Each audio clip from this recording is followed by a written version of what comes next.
ಶ್ರೀಪತಿಯಂತೆ ಹೊರಗೆ ನಾನು ಬರುತ್ತಿದ್ದ ನಿನಗೆ ಗೋಪನ ಜಾತಿ ಸ್ವಭಾವ ಗೋಪದ ನಿನ್ನ ಭಾವ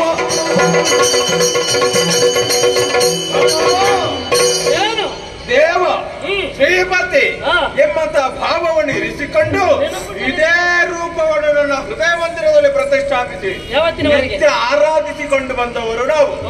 ಇಷ್ಟರವರೆಗೆ ನಿಮ್ಮಲ್ಲಿ ಕನಸಿನಲ್ಲಾಗಲಿ ಮನಸ್ಸಿನಲ್ಲಾಗಲಿ ಯಾವತ್ತೂ ಅನ್ಯಾಯವನ್ನು ಎಸಗಬೇಕು ಎಂಬುದಾಗಿ ಯೋಚಿಸಿದ್ದೇ ಇಲ್ಲ. ಹಾಗಿರುವಾಗ ಇಂದು ನಿನಗೆ ಅನ್ಯಾಯ ಮಾಡಬೇಕು ಎಂಬುದಾಗಿ ಯೋಚಿಸಿಯೇನ? ಇಲ್ಲವೇ ಇಲ್ಲ. ಆದರೂ ಪರಿಸ್ಥಿತಿ ಏನಾಗಿದೆ, ನನ್ನನ್ನು ಕಟ್ಟಿ ಹಾಕಿದೆ.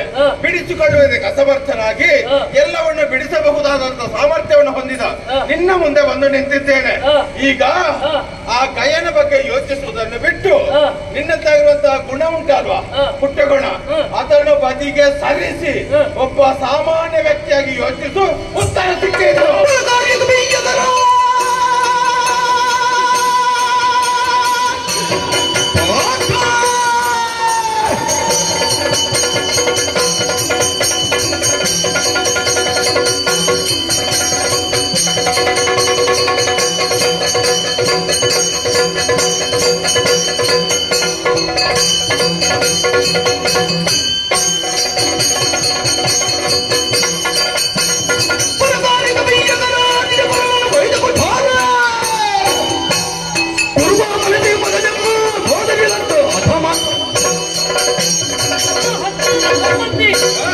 ಹಾಗೆ ನಿನ್ನ ಮನಸ್ಸಿನಲ್ಲಿ ಉಂಟು ಅಂತಾದ್ರೆ ನೀ ಯಾಕೆ ಹೀಗೆ ಮಾಡಿದೆ?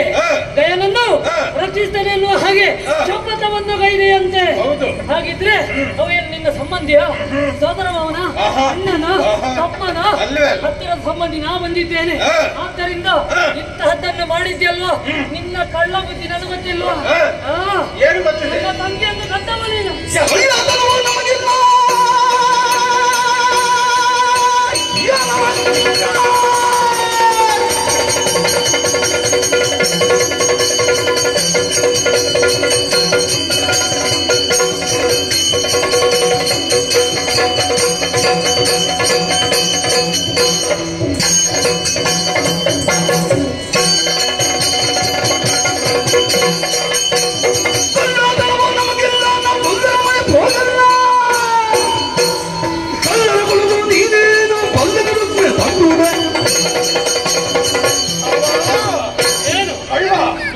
ಆರೋಪ ಬೇಡ. ಯಾಕೆ ಗೊತ್ತುಂಟ? ಕಳ್ಳರ ಕುಲ ಗುರು ನೀನು. ನೀನೇ ಯೋಚಿಸು. ಸೆರೆಮಣೆ ಇರುವುದು ಯಾರಿಗೆ? ಅನ್ಯಾಯಗಾರರಿಗೆ, ಅಧರ್ಮಿಗಳಿಗೆ, ಕಳ್ಳರಿಗೆ, ವಂಚಕರಿಗೆ, ಕೊಲೆಗಡುಕರಿಗೆ. ಅದೇ ಜಾಗದಲ್ಲಿ ಹುಟ್ಟಿದವ ನೀನು. ಆದ್ದರಿಂದ ದೊಡ್ಡ ಕಳ್ಳ ಎಂಬುದಕ್ಕೆ ಹೇಳಿದ್ರು ಅಪರಾಧ ಆಗ್ಲಿಕ್ಕಿಲ್ಲ. ಆಗ್ತದೆ. ಯಾಕೆ ಬಲ್ಲೆಯ? ನಿನಗೆ ಬೇರೆ ಜಾಗ ಇರ್ಲಿಲ್ವಾ? ಸೆರೆಮಣೆ ಬೇಕಿತ್ತ? ಹಾಗಾದ್ರೆ ಮಿಕ್ಕವರ ವಿಷಯ ಬಿಡುವ, ನಿನ್ನ ವಿಷಯವನ್ನು ಹೇಳುವ. ಸೃಷ್ಟಿಗೆ ಮೂಲ ನೀನೆ. ಆದ್ದರಿಂದ ನಿನ್ನದ್ದಾಗಿರುವಂತಹ ಸಂಕಲ್ಪದಂತೆ ಎಲ್ಲವೂ ನಡೆಯಬೇಕು. ಹೌದಾ? ಕಾರಣ ಉಂಟು. ಉಳಿದವರ ಬೆಳಕಿನ ಹರಿಸಬೇಕೆನ್ನುವ ಹಾಗೆ ಉಳಿದವರಿಗೆ ಬೆಳಕು ತೋರಿಸುವುದಕ್ಕೆ ಬೆಳಕಿನಲ್ಲಿ ಹುಟ್ಟಬಹುದಿತ್ತು. ನೀನು ಆ ಜಾಗವನ್ನು ಆಯ್ಕೆ ಮಾಡಿಕೊಂಡದ್ದು ಮಾತ್ರವಲ್ಲ, ಬೆಳವಣಿಗೆಯಲ್ಲೂ ನೀನು ಅದನ್ನೇ ಮುಂದುವರಿಸಿಕೊಂಡು ಬಂದದ್ದು. ಬೇರೆಯವರ ಮನೆಗೆ ಹೋಗಿ ಕಳ್ಳತನದಿಂದ ಬೆಣ್ಣೆಯೋ, ಮೊಸರು, ಹಾಲು, ಹೆಚ್ಚೇಕೆ, ನಾರಿಯರ ವಸ್ತ್ರವು ಇದನ್ನೆಲ್ಲ ಅಪಹರಿಸಿಕೊಂಡು ಬದುಕಿದವ ನೀನು. ಅದನ್ನು ಬಿಟ್ಟು ಬಿಡುವ. ರುಕ್ಮಿಣಿಗೆ ಬೇರೆ ಮದುವೆ ನಿಶ್ಚಯವಾದಾಗ ಆಕೆಯನ್ನು ಅಪಹರಿಸಿ ತಂದು ನೀನು ವರಿಸಿದಂತ ದೊಡ್ಡ ಕಳ್ಳ ನೀನು ನನಗೆ ಬುದ್ಧಿ ಹೇಳೋದಾ? ಅವಳು ಹೇಳಿದಲ್ವ ಆತ್ಮಹತ್ಯೆ ಮಾಡಿಕೊಳ್ತೇನೆ ಅನ್ನೋ ಹಾಗೆ ಕಾರಣದಿಂದಲಾಗಿ ಹೆಣ್ಣಿಗೆ ಬಾಳು ಕೊಟ್ಟದ್ದು. ಹೌದಾ? ನೀನು ಆತ್ಮಹತ್ಯೆ ಮಾಡ್ತೇನೆ ಎಂಬುದಾಗಿ ಹೇಳಿದಾಗ ಎಲ್ಲರಿಗೆ ಬಾಳು ಕೊಡಬಹುದು. ಆದರೆ ಪಾರ್ಥ ಆತ್ಮಹತ್ಯೆಗೆ ಸಿದ್ಧನಾದದ್ದಿಲ್ಲ. ಒಂದು ಆತ್ಮವನ್ನು ರಕ್ಷಿಸ್ತೇನೆ ಎಂಬುದಾಗಿ ಹೇಳಿದ್ದೇನೆ. ಅದು ವಿಚಾರ ಗೊತ್ತಿಲ್ಲದೆ ನಿನ್ನಿಂದಲೇ ಅವ ಸಾಯುವುದು ಎಂಬಂತ ವಿಷಯ ನನಗೆ ನಂತರ ಗೊತ್ತಾದದ್ದು. ಅದಕ್ಕಿಂತ ಮುಂಚೆ ನಾನು ಪ್ರತಿಜ್ಞೆ ಮಾಡಿ ಆಗಿದೆ. ಅದನ್ನು ನಡೆಸುವುದಕ್ಕೆ ಸಿದ್ಧರಾಗಿದ್ದೇನೆ. ಹೌದು, ಆಗುವುದಿಲ್ಲ. ಮಾತುಂಟು, ಮಾತನ್ನು ಬಿಡುವುದಕ್ಕೆ ಆಗುವುದಿಲ್ಲ. ಬೇಕಾದ್ರೆ ಪ್ರಾಣ ಬಿಟ್ಟೇನು. ದೇವರು ಹೇಳಿದ್ರು ನಾನು ತಪ್ಪುವುದಿಲ್ಲ. ಪ್ರಾಣ ಬೇಕಾದ್ರೂ ಕೊಟ್ಟೇನು. ಗಯನನ್ನು ಕೊಡಲಾರೆ.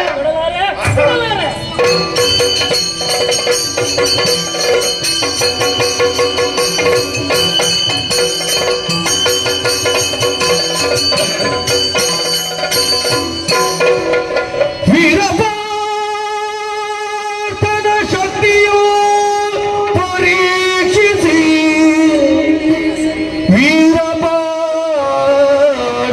ಶಕ್ತಿಯು ಪರೀಕ್ಷಿಸಿ ಮುಂದೆ ಭಾರತ ಮಲ್ಲನಗಾನೆವುದು ನಿಶ್ಚಯಿಸಿ ಮುಂದೆ ಭಾರತ ಮಲ್ಲನಗನೆಂದು ನಿಶ್ಚಯಿಸಿ ಭೂರಿ ಸಂತೋಷದಿ ಮುರಗರೋ ನಿರಲಾದುದಸ್ತಮಯ ಸಮಯವೆಂದು ಘೋರ ದೃಶ್ಯ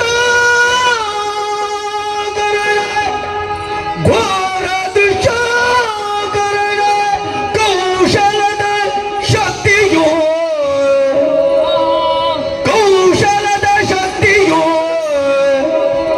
ಸಾರದರವಿಂದಚ್ಯುತ ಅರಿಯದಂಧದೆ ಕುಬೇರಾತ್ಮಜನ ಶಿರವ ಕತ್ತರಿಸಿ ಅರಿಯದಂಧದೆ ಕುಬೇರಾತ್ಮಜನ ಶಿರವ ಕತ್ತರಿಸಿ ಮಾಯಾವಿ ಕುಳ್ಳಿರನು ವೀರಪಾರ್ಥನ ಶಕ್ತಿಯೋ ಪರೀಕ್ಷಿಸಿ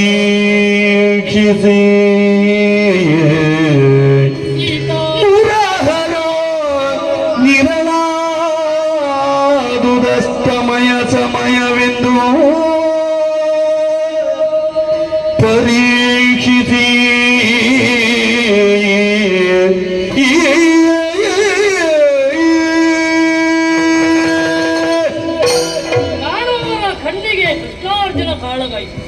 ಆದರೆ ಇದು ಅರ್ಜುನನ ಸತ್ವ ಪರೀಕ್ಷೆ ಎನ್ನುವುದು ಯಾರಿಗೂ ತಿಳಿದಿಲ್ಲ.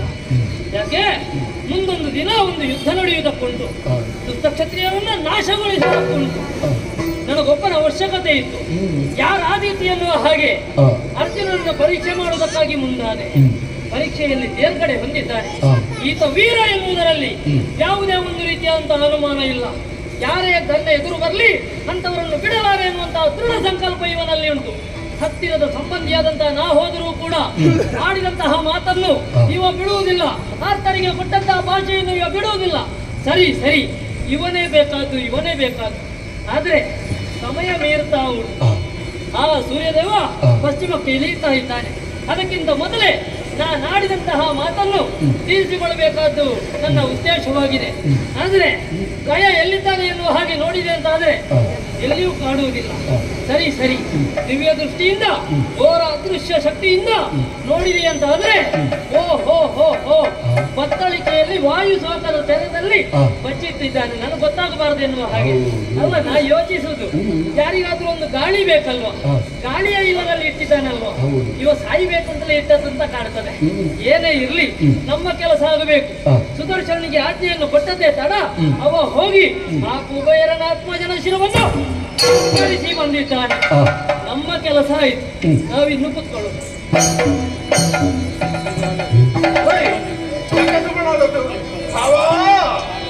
ಹೋಯಿತು ಹೊತ್ತು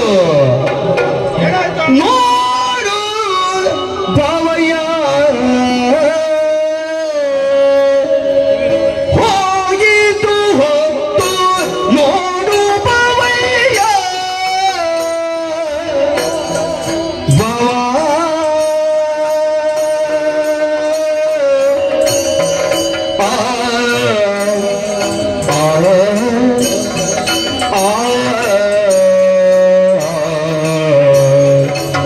ನೋಡು ಬಾವಯ್ಯ,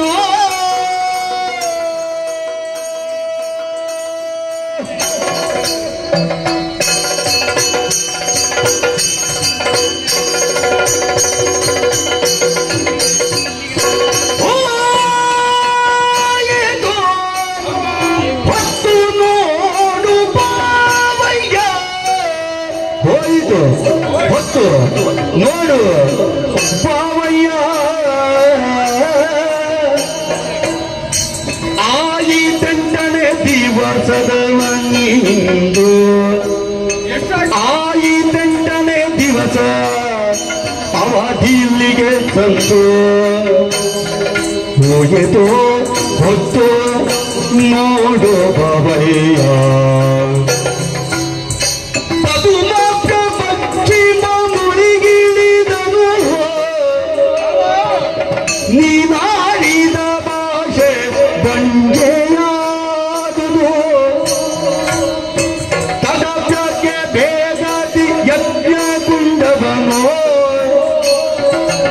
ಮಾಡುವ ಕಾಲ ಹೊರಗೆ ನೋಡುವುದೇನೋ ದಕ್ಷಿಣ್ಯವಿಲ್ಲದೆ ಮೋನಾಗಿ ಪುಡು ನೆಲ ಕುಸುರಿದನೋ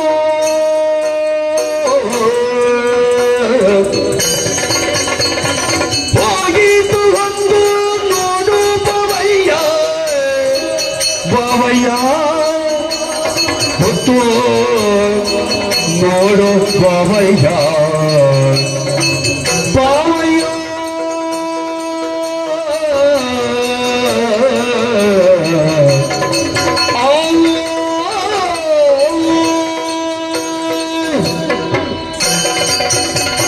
ಹೋಯಿತು ಹೊತ್ತು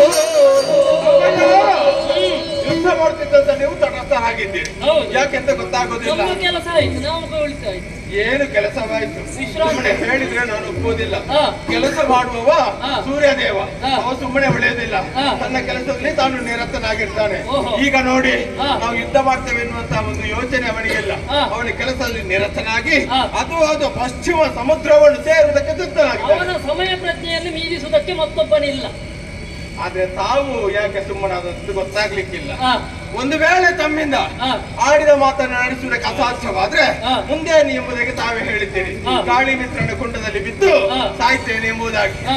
ಹೊತ್ತು ಹೋದ ಮೇಲೆಯೂ ಹಾ. ನಿಮಗೆ ಬದುಕುವ ಆಸೆಯ ಆಡಿದ ಮಾತನ್ನು ನಡೆಸುವುದಕ್ಕೆ ಆಗದೆ ಇದ್ದಾಗ ಹಾ. ನಾವು ಬದುಕಬಾರದು ಹಾ. ಸಾಯುವುದೇ ಒಳ್ಳೆದು ಅದಕ್ಕೆ? ಆದ್ದರಿಂದ ಅಗ್ನಿಕುಂಡವೊಂದನ್ನು ನಿರ್ಮಿಸಿ ಹಾ. ಅದಕ್ಕೆ ಹಾರಿ ಹಾ. ಪ್ರಾಣವನ್ನು ತ್ಯಾಗ ಮಾಡಿ ಹೋಗಿ. ಏ ಭಾವ, ಏನು ಭ್ರಾಂತ ನಿನಗೆ? ಯಾಕೆ ಭ್ರಾಂತಕ್ಕೆ ಆದರೆ ಕಾಶಿಯು ಕಲಿಯುಗ ಭಕ್ತಿಯ ಜ್ಞಾನಿಗಳಂತೆ ತೋರುವೆ ಯಾಕೆ ಸಂತೆನ್ನ ಭಾಷೆಗಳು ಭ್ರಾಂತಕ್ಕೆ ಆದರೆ ಏ ಭಾವ, ಏನು ನಿನಗೆ ಭ್ರಾಂತ ಶುರುವಾಗಿ ಎಷ್ಟು ಸಮಯ ಆಯ್ತು? ಯಾಕೋ ಅಲ್ಲದೆ ಹೋದ್ರೆ ಹಾ. ಅಗ್ನಿಗುಂಡವನ್ನು ನಿರ್ಮಾಣ ಮಾಡು, ಸಾಯು ನಿನ್ನ ಭಾಷೆ ಬಂಜೆಯಾಯಿತು, ಹಾ. ಪದುಮಕ್ಷ ಹಾ. ಪಶ್ಚಿಮಾಬ್ದಿಗಳಿದ ಹೌದು. ಎನ್ನುವಂತ ಮಾತನ್ನು ನನ್ನಲ್ಲಿ ಆಡ್ತಾ ಇದ್ದೀನಿ. ನಿಜ ಪವಿತ್ರವಾದಂತಹ ಕ್ಷೇತ್ರ ಹಾ. ಕಾಶಿ, ಹೌದು. ಅಲ್ಲಿಗೆ ಕಲಿ ಪ್ರವೇಶ ಮಾಡುವುದಿಲ್ಲ ಎನ್ನುವುದು ಸತ್ಯ ಸತ್ಯ, ಹಾ. ಹೌದಲ್ವಾ? ಹಾ. ಒಂದು ವೇಳೆ ಹಾ. ಕಲಿ ಪ್ರವೇಶ ಮಾಡಿಯಾದ್ರೂ ಮಾಡಿಯಾನು, ಹಾ. ಆದ್ರೆ ಹಾ. ಶ್ರೀಕೃಷ್ಣ ಆಡಿದಂತಹ ಮಾತು ಹಾ. ಯಾವತ್ತೂ ಬಂಜೆಯಾಗುವುದಕ್ಕೆ ಸಾಧ್ಯ ಉಂಟೆ ಹೇಳು? ಹಾ. ಖಂಡಿತವಾಗಿ ಇಲ್ಲ. ಓಹೋ. ನಾ ಅದನ್ನೇ ಹೇಳಿದಾಗ ಹಾ. ನಮ್ಮದು ಕೆಲಸ ಆಗಿದೆ ಎನ್ನುವ ಹಾಗೆ ಹಾ. ನಿಮಗೆ ಗೊತ್ತಾಗ್ಲಿಲ್ಲ ಅಷ್ಟೇ. ಹಾ. ಎಲ್ಲಿದ್ದಾನೆ ಅವ? ಯಾರು? ಕೈ ಎಲ್ಲಿದ್ದಾನೆ? ನನ್ನ ಜೊತೆಯಲ್ಲಿದ್ದಾರೆ ಎಲ್ಲಿದ್ದಾನೆ ಅಂತ? ಅದು ಹಿಂದೆ ಬೆನ್ನಿನಲ್ಲಿ ಆಹಾ, ಗೊತ್ತಾಯ್ತು ನನಗೆ. ಏನು? ಯಾರು ತಿಳಿಯಬಾರದು ಎನ್ನುವ ಹಾಗೆ ಹಾ. ನೀ ಅಣಗಿಸಿಟ್ಟಿದ್ದೆ. ಹೌದು. ನನಗೆ ತಿಳಿಯದೆ ಉಳಿಯುತ್ತದ? ಅಂದ್ರೆ ನನಗೆ ತಿಳಿದಿದೆ. ಹಾ. ಪ್ರತಿಯೊಬ್ಬರ ಜೀವನದಲ್ಲಿಯೂ ಕೂಡ ಹಾ. ಅಪ್ಪ ಮಗನ ಹೆರ ಒಂದು ವೇಳೆ ಸತ್ತ ಅಂತಾದ್ರೆ ಹೆಣವನ್ನು ಬರುವುದು ಮಗನ ಹೆಣವನ್ನು ಹೊರತಾನೆ, ಅದಲ್ಲ ಹಾ. ಮಗ ಸತ್ತ ಅಂತಾದ್ರೆ ಹಾ. ಅಪ್ಪ ಹೊರತಾನೆ, ಹಾ. ಹೌದಲ್ವಾ? ಇಲ್ಲಿ ಕುಬೇರ ಬದುಕಿದ್ದಾನೆ ಎನ್ನುವುದು ನನಗೆ ಗೊತ್ತು. ಹಾ. ಆದರೂ ಕೂಡ ಹಾ. ಕುಬೇರನ ಮಗನ ಹೆಣವನ್ನು ನೀ ಹೊತ್ತಿದ್ದಿ. ಹೆಣ ಹೊರುವುದಕ್ಕೆ ಯಾವಾಗ ಪ್ರಾರಂಭ ಮಾಡಿದ್ದು ನೀನು? ಏನಾದ್ರೂ ಅರ್ಥ ಆಯ್ತಾ? ಇಲ್ವಾ? ದೇವರ ಹಣೆ ಗೊತ್ತಾಗ್ಲಿಲ್ಲ. ಆದ್ರೆ ಹೆಣ ಹೊತ್ತವ ಅಂತ ಹೇಳಿದ ಮೇಲೆ ನಮಗೆ ಸ್ವಲ್ಪ ಸಂಶಯ ಆಗ್ತಾ ಉಂಟು.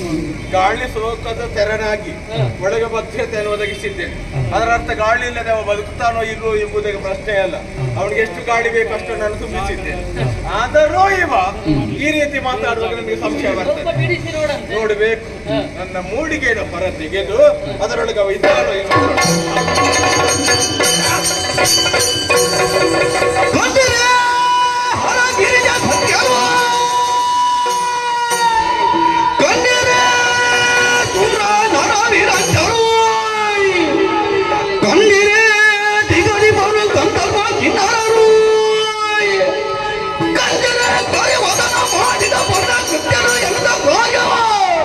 ಕಾಸುಕೊಂಡು ಕಿಡಿಗೆಲುಕು ನುಡಿದನು ತಳೆದನು ಶ್ರೀ ಹರಿಯ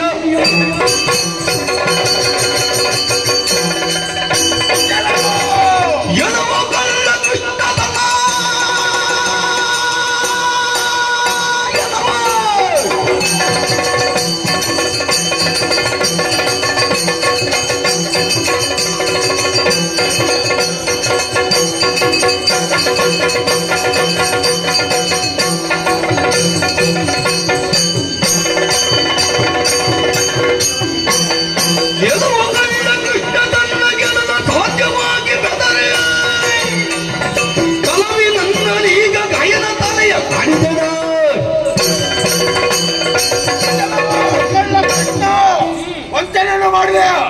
ನನಗೆ ಗೊತ್ತಾಗುವುದನ್ನು ಕೇಳಿ ಒಳಗಿರುವಂತಹ ಗಾಯನ ರುಂಡ ಮುಂಡವನ್ನು ಚೆಂಡಾಡಿದೆಯೋ ನಿನಗೆಂತಲ್ಲ ಯಾರಿಗೂ ಗೊತ್ತಾಗ್ಲಿ. ತಲೆಯನ್ನು ಕಡಿದಂತ ನಿನ್ನನ್ನು ತಲೆ ಪಡೆಯುವವರೆಗೆ ಬಿಡಲಾರೆ ಬಾ.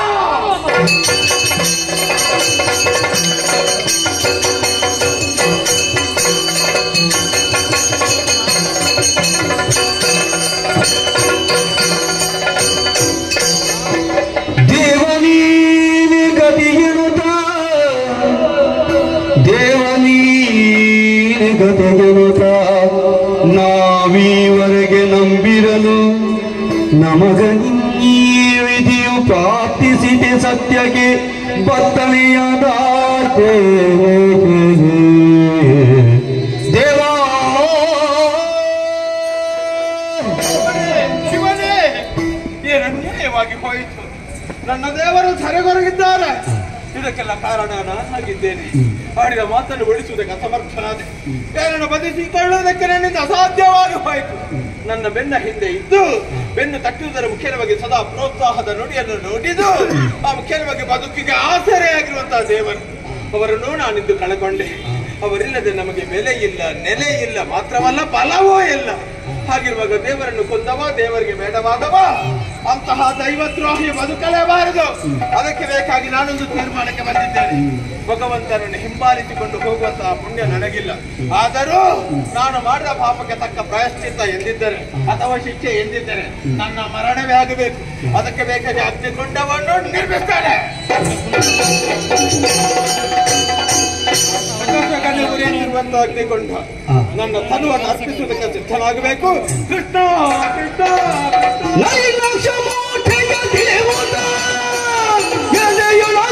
ಶಕ್ತಿಯ ತೀರುತ್ತ ತರುವ ಮಾಡದೆ ಭಕ್ತಿ ಹೆಗಲಿಂದ ಇಳೆಗಿದು ಮುನ್ನ ಬರದಿಂದ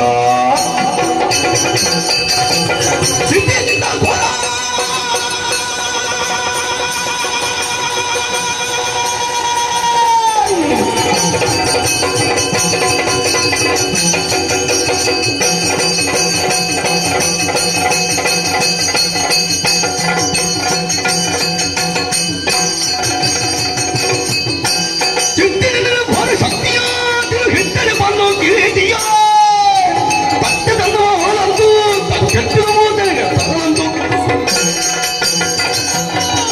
ಯಾವ ಕಾರಣಕ್ಕೂ ನಿನ್ನನ್ನು ಬಿಡಲಾರೆ.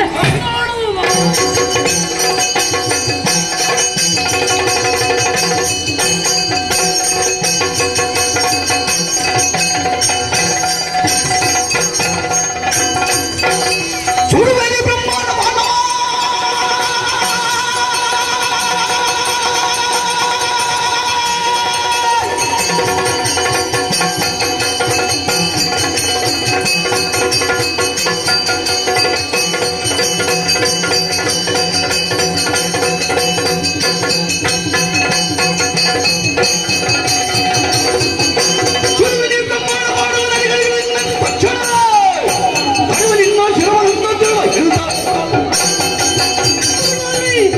ಈ ಬ್ರಹ್ಮಾಂಡವನ್ನು ಈ ಕ್ಷಣದಲ್ಲಿ ಸುಡುತ್ತೇನೆ, ಪುನರೊಪ್ಪಿ ಸೃಷ್ಟಿ ಮಾಡ್ತೇನೆ, ಪುನರೊಪ್ಪಿ ಲಯಗೊಳಿಸ್ತೇನೆ. ಯಾರನ್ನು ಯಾರನ್ನು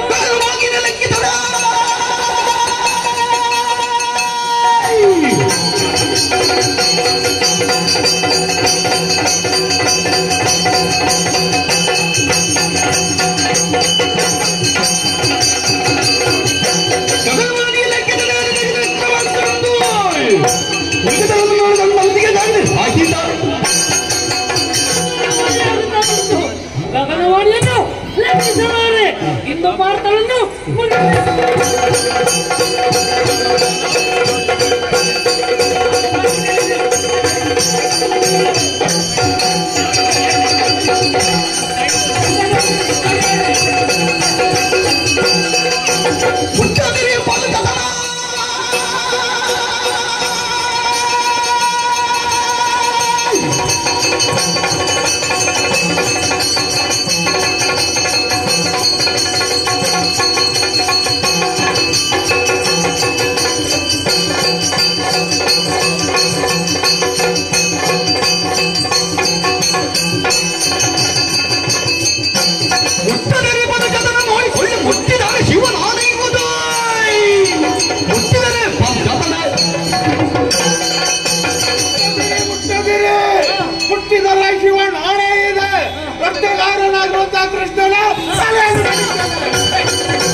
ನೀನು ನೀನೆ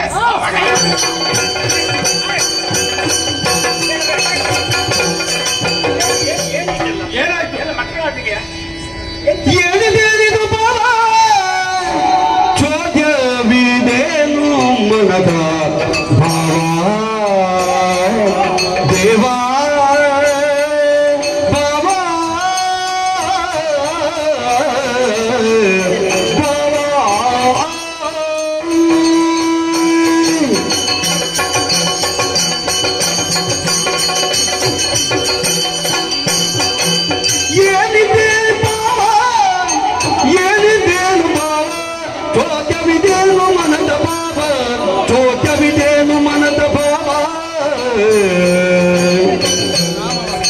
ನೀನ್ಯಾರರ್ಜುನ ತಾರೆಂದೆನುದಲಿ ನೀನ್ಯಾರರ್ಜುನ ತಾನ್ಯಾರೆಂದು ನೀ ಭಾವಿಸದಿ ಪರಿಪೂರ್ಣವಿರುತ್ತದೆ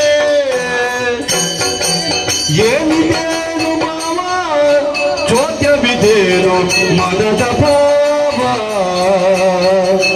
ದೇವಾ ಭಾವ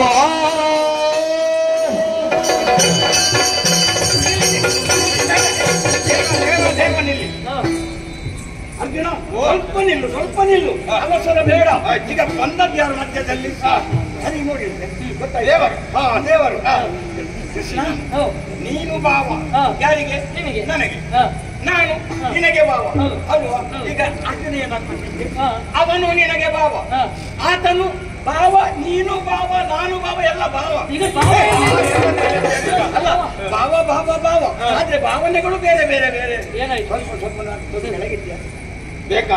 ಅಲ್ಲ ನಂಗೆ ಬೇಡ, ಪಕ್ಕ ಸ್ವಲ್ಪ ಎಲ್ಲ ಎತ್ತಬೇಡಿ, ನಾನು ಹೇಳ್ತೇನೆ ನೀವು ಬಂದ ಮೇಲೆ. ಈಗ ನಾನೀಗ ಬಂದಿದ್ದೇನೆ ಯಾಕೆ? ಕೈಲಾಸದಲ್ಲಿ ನಿಲ್ಲಿಕ್ಕಾಗುವುದಿಲ್ಲ, ಕೈಲಾಸವೇ ಅಲುಗಾಡುತ್ತಾ ಇದೆ. ಅಲ್ಲಿಂದ ಈಗ ಬಂದದ್ದು ನಾವು. ಮೈಯೆಲ್ಲ ನೋಡಿದ್ದೆ, ಅವಸರಕ್ಕೆ ಬಂದದ್ದು, ಬೆವತ್ತು ಹೋಗಿದೆ. ಯಾಕೆ ನಿಮ್ಮನ್ನು ನೋಡಿದ್ರಿ? ಅಯ್ಯೋ ಈ ಯುದ್ಧದಲ್ಲಿ ಲೋಕವೇ ಅಲ್ಲೋಲ ಕಲ್ಲೋಲವಾಗುತ್ತಾ ಇದೆ, ಜನರೆಲ್ಲ ತತ್ತರಿಸ್ತಾ ಇದ್ದಾರೆ. ಯುದ್ಧವನ್ನು ನಿಲ್ಲಿಸಬೇಕು. ಈಗ ಯುದ್ಧ ಯಾಕೆ? ನಾನು ನಿಲ್ಲಿಸುವುದಿಲ್ಲ, ಯಾಕೆಂದ್ರೆ ನನ್ನ ಮಾತು ಬಂದೇ ಆಗಿದೆ. ನನಗೆ ಸರಿ 8 ದಿವಸದೊಳಗೆ ಏನು ಕೊಲ್ಲುತ್ತಿ ಅಂತ ನೀನು ಭಾಷೆ, ಅವ ಬದುಕಿಸ್ತೇನೆ ಅಂತ. ಈಗ ಕೈಯ ಸತ್ತಿದ್ದಾನೆ ಮತ್ತೆ ನನ್ನ ಭಾಷೆ ಹಾಗೆ ಉಳಿದಿಲ್ವಾ? ಉಳಿದಿದೆ. ಅಲ್ಲಿ ಹೋಗುದ್ಯಾರು? ಅಲ್ವಾ? ಸತ್ತಿದ್ದಾನೆ, ಬದುಕಿದ್ದಾನೆ, ಇಬ್ಬರ ಭಾಷೆ ಸರಿಯಾಗಿ ಅದೇ ಬಂದದ್ದು. ಅದಕ್ಕೆ ಅಲ್ವಾ ನಾನು ಎಲ್ಲ ನೀವೇ ಬದುಕಿ. ಅಲ್ಲಲ್ಲ, ಈ ನಾಟಕ ಉಂಟಲ್ಲ, ಹೌದು ವಿಗ್ರಹ, ಇವ ಏನಕ್ಕೂ ಏನು ಮಾಡಿಯಲ್ಲ. ಭಾವನೆಗಳಲ್ಲಿ ವ್ಯತ್ಯಾಸವೂ ಬರ್ತದೆ. ಕೃಷ್ಣ ನಿಲ್ಲಿಸ್ತೀರಲ್ಲ, ನೀವು ಹೇಳಿದ ಮೇಲೆ ನಿಂತ ಅವರಿಗೆ ಬದುಕಬೇಕು ಅಂತ ನಾವು ನಮ್ಮ ಭಾಷೆ ಪೂರ್ಣ ಅವಂದು ಆಗಿದೆ. ಇಲ್ಲಿದ್ದವೇ ಇಲ್ಲ. ಹಾಗಿರುವಾಗ ಇಲ್ಲಿಗೆ ನಿಲ್ಲಿಸ. ಇದೆಲ್ಲ ಯಾಕೆ ನೀವು ಮಾಡಿದ್ದು? ಅದೆಲ್ಲ ನಮ್ಮ ಸಂಕಲ್ಪ. ಹೌದಾ? ನಿಮ್ಮದೇ. ಸರಿ. ಹಾಗಿರುವಾಗ ಎಲ್ಲವನ್ನು ಬಿಟ್ಟು ಅನ್ಯೋನ್ಯತೆಯಿಂದ ನಾವು ಇರಬೇಕು. ಸರಿ ಸರಿ ಸರಿ. ಹಾಗಿದ್ರೆ ನಾವು ಕೈಲಾಸಕ್ಕೆ ನೀವು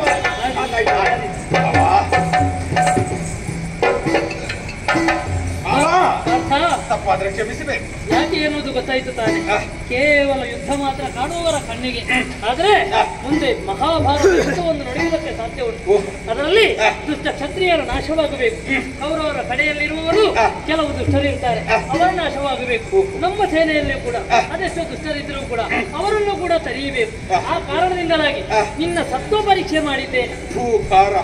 ಹೌದು, ಭಾರತ ಹೋಮಲ್ಲನೆಂದು ನಾನು ನಿಶ್ಚಯಿಸಿದ್ದೇನೆ. ಆದೀತು ತಾನೆ. ನೀನು ನೇರವಾಗಿ ಕಾಮ್ಯಕವನವನ್ನು ಸೇರಿಕೋ, ನಾನು ದ್ವಾರಕೆಯನ್ನು ಸೇರಿ